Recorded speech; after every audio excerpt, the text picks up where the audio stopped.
দিয়া হ'ব এটা এটাকে হয় আমি মানে ইয়াত আহিছিলোঁ আমাৰ সৰু সৰু এটা প্ৰগ্ৰাম আছিলে এই প্ৰগ্ৰাম মানে গছ ৰোপণৰ প্ৰগ্ৰাম এইখিনি গছ আমি ফ্ৰীকৈ দি আছোঁ এই আমাৰ মোৰ বন্ধু ভাস্কৰ জ্যোতি দাস এখেতে এইখিনি গছ দিছে তাৰ নিজস্ব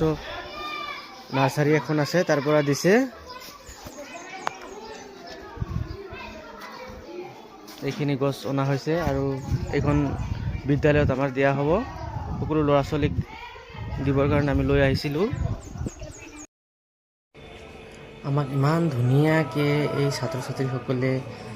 গান নাচ শুনাই ইমান ধুনীয়াকৈ দেখাই দিলে বহুত ভাল লাগিলে আৰু ইমান এইটো এটা ভিতৰুৱা এৰিয়া হয় শিঙ্গিবিল প্ৰাথমিক মধ্য ইংৰাজী বিদ্যালয় এইখিনি ইয়াৰ ছাত্ৰ ছাত্ৰীসকলে ইমান টেলেণ্টেড যে আমি ভাবিবই পৰা নাই ইমান ধুনীয়াকৈ নৃত্য প্ৰদৰ্শন কৰি দেখুৱালে ভাল লাগিলে সঁচাকৈ এনেকুৱা এটা পৰিৱেশ তাত সৃষ্টি হৈছে আমি খুবেই আনন্দিত বহুত ভাল লাগিল আশা কৰোঁ অনাগত দিনত আৰু ভাল হ'ব বুলি আমি আশা কৰিলোঁ